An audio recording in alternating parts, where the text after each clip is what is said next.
Hello, young artists. It's Mr. Scholten here. And today we are going to make these very cool bunnies. Here's what you're going to need. You're going to need a pencil and an eraser, a Sharpie or a marker, scissors, aluminum foil, get permission from your parents, markers, and glue. Grab what you need and let's get started.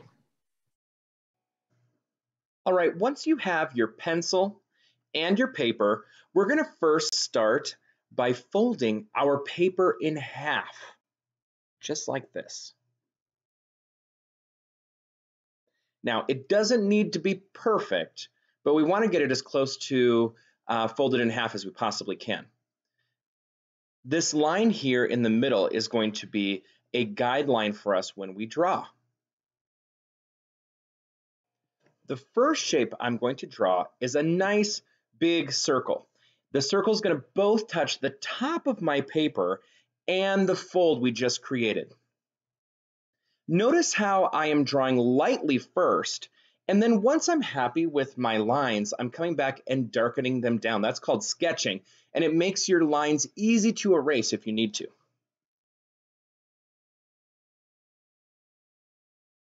Once you have your circle, I'm going to come to the very middle of my circle, and in the very middle of my circle, I'm going to draw a heart.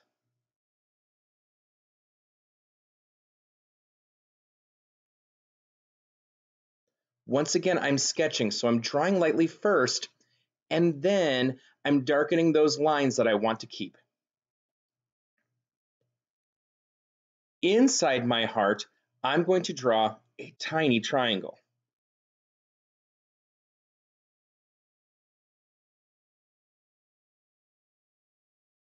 Now, check out what happens here. I'm going to turn my paper over, and I've just created my bunny's head and his snout using simple shapes, a circle, a heart, and a triangle. Underneath my upside down heart here, I'm going to go ahead and draw a rectangle shape with a line right through the middle. It's going to be like the teeth of our bunny. Up next, we're going to create our eyes. So I'm going to draw a circle right next to my upside down heart, and we want it to be about the same size as that upside down heart, a nice big eye for our bunny. I'm going to repeat that same shape over on the opposite side of the heart.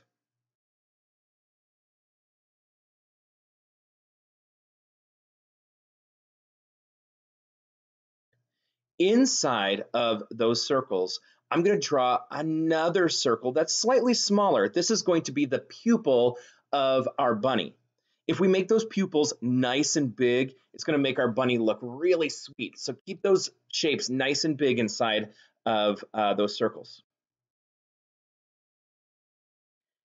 Now, I'm going to draw two ovals inside of that pupil. One's going to be big and one's going to be small. This is going to be like the shine in our bunny's eyes, and it's going to make our bunny look so sweet. Oh my goodness, look how adorable this bunny is.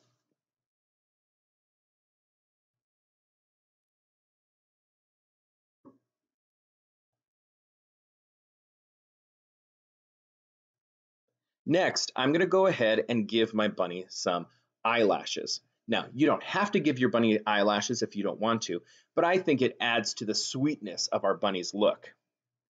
And I like to create really skinny, long rectangles for my eyelashes. It gives it kind of a cartoony look.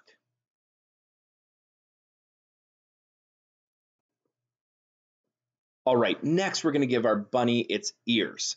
And I'm going to draw a vertical line real lightly in that leftover space on our paper. That's going to act as a guideline for drawing our ears. It'll help to make sure that our ears are somewhat symmetrical.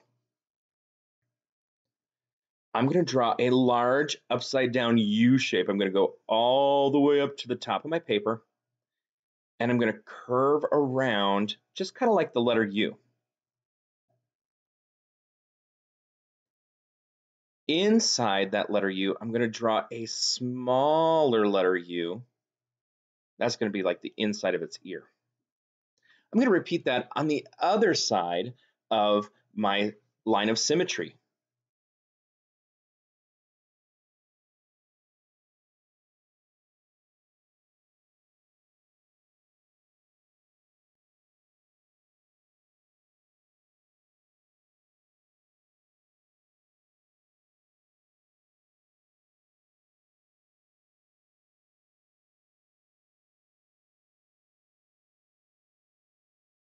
All right, now we're almost done with our bunny, but we are going to add a message inside our bunny's ears. It's going to say, Happy Spring.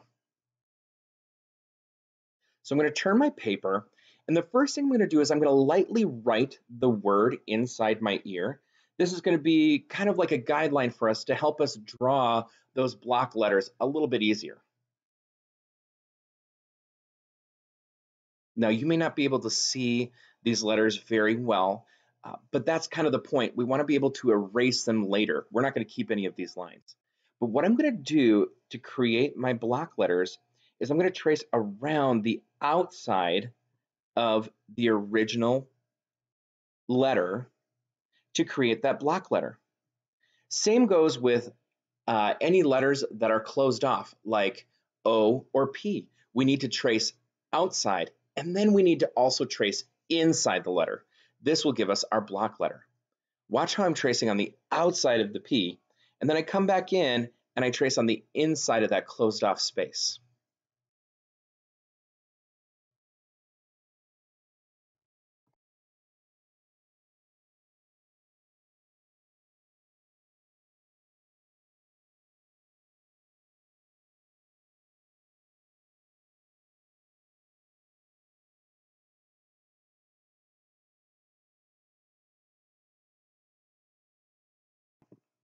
Now remember what I said, those original letters that we drew really lightly, they're going to be erased. Okay, so that the center of our block letter is going to be nice and clean and easy for us to color later. We're going to repeat those same steps to write the word spring in the second ear. So I'm just first drawing really lightly those letters.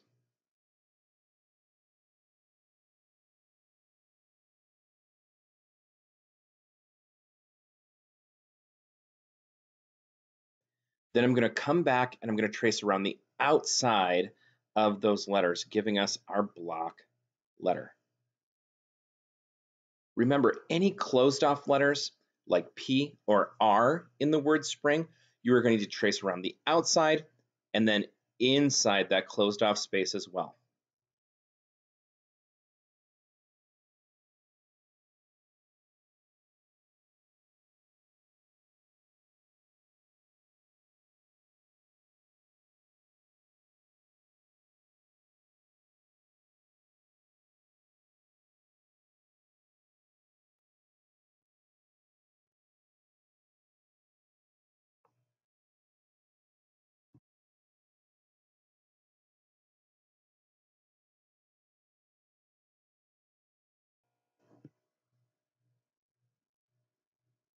All right, now since we're going to cut out our bunny, we do have some leftover space on the sides of the bunny's head, and I'm going to use that leftover space to create some additional details that I can cut out and glue to my final piece.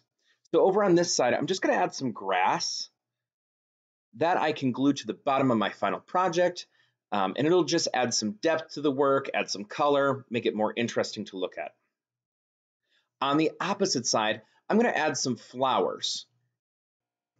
Once you're done drawing, you can go ahead and trace your work with a Sharpie or a marker.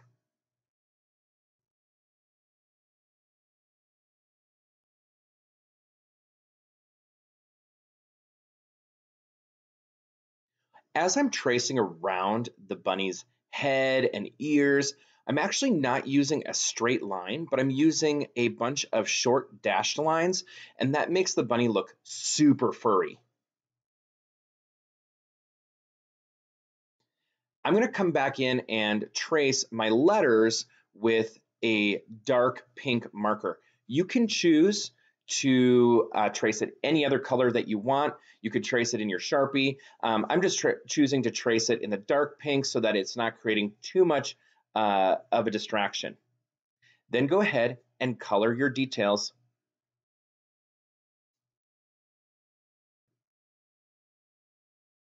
Once you're done, you can go ahead and cut out your bunny and any additional details. Now, if you don't want to add flowers in your background, are there other spring items that you could add in the background? Maybe birds or butterflies. Next, we're going to create a background for our bunny. And this is where the aluminum foil comes in. Don't forget to ask a parent for a piece of aluminum foil, and it really doesn't need to be a whole lot bigger than your piece of paper.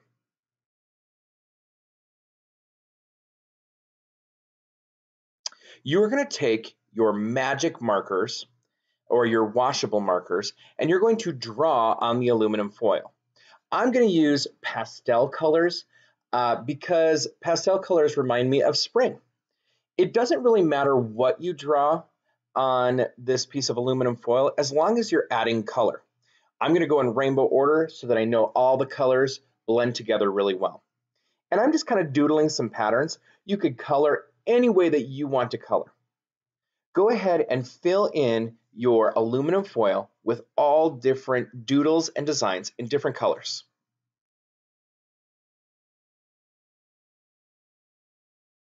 When your doodles and designs are done, you're going to take a spray bottle full of water and you're going to spray the surface of your aluminum foil with the water.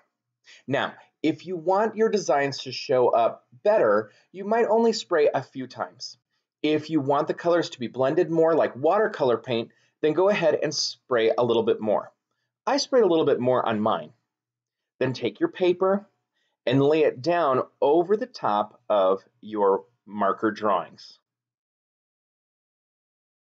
Make sure the paper makes contact with the aluminum foil on all edges. When you're done, you can pull your paper up and see what you've created.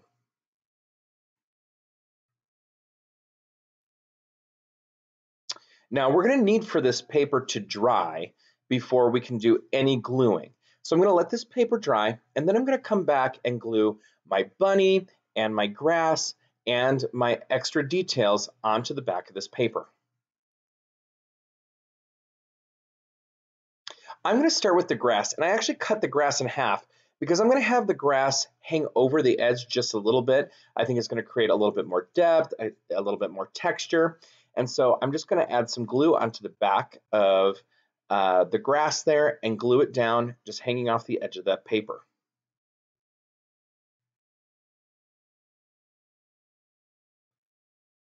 I'm going to do the same thing on the opposite side.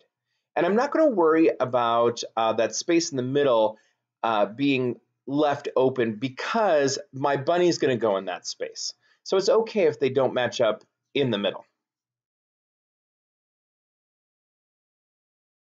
Now that I have my grass glued down, I'm going to go ahead and grab my bunny to glue down into the middle. See how that space doesn't show? Nobody will even know you didn't have grass there.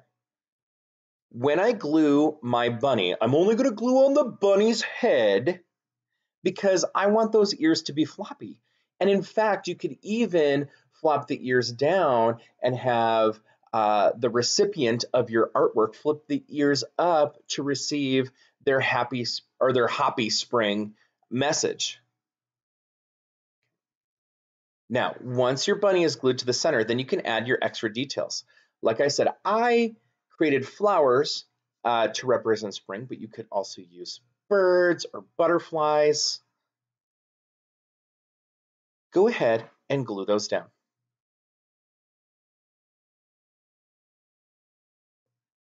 You can see here how I'm gluing this down with some of the petals underneath the grass. Once again, that creates just extra texture and extra depth. Overlapping shapes is a really easy way to create depth. There we have it. Here's our completed bunny. It's looking all ready for spring. For more art projects and drawing ideas, follow me on Instagram at Scholten Art. Thank you.